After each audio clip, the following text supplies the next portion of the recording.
الممثل اللبناني عبد الله ينبهر بأجواء عيد الفطر في صلاة العيد في غردية بالجزائر. يتصدر مواقع التواصل الاجتماعي والبعض يقول إنه ذكاء اصطناعي.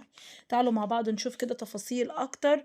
بس في الأول كده هنصلي على رسولنا الكريم عليه أفضل الصلاة والسلام، وكمان ما تنسوش لايك للفيديو، اشتركوا وفعل الجرس من كلمة الكل عشان خاطر يوصل لكم الجديد والترند.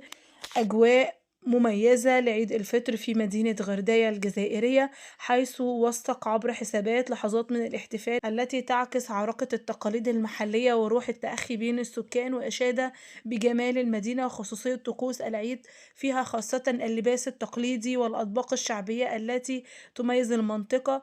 طبعا حضراتكم شايفين الصور بجد جميلة جدا جدا. ولاية غردية بالجزائر، الله أكبر على الجمال، الله أكبر الله أكبر بجد. كلهم كانوا مرتديين اللباس الأبيض. طبعًا كان منظر جميل جدًا، جدًا. يا جماعة ده مش ذكاء اصطناعي ولا حاجة، ده صلاة العيد في غردية بالجزائر. بجد المنظر والمشهد تقشعر له الأبدان. في ناس قالت إن ده شبه حجة الوداع. في ناس قالت إن الأجواء دي دايمًا بنعملها كل سنة، إحنا أول مرّة نشوف الجمال ده. بصراحة جميل جدًا، جدًا، جدًا. الله أكبر بجد.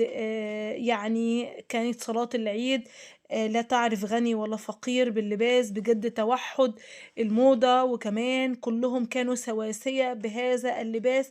بجد كانت جميلة جدًا، جدًا. والجزائر تصدّرت العالم في عيد الفطر، من أجمل البلدان العربية التي أدت صلاة العيد في أجمل وأبهى منظرها. ما شاء الله تبارك الله، ما شاء الله تبارك الله.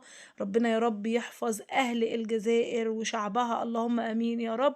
ودايما كده بتورونا أجمل اللقطات وأجمل المناظر وأجمل الفيديوهات التي تقشعر لها الأبدان. ما شاء الله، ربنا يا رب يحميكم ويحرسكم، اللهم آمين يا رب. وكل سنة وحضراتكم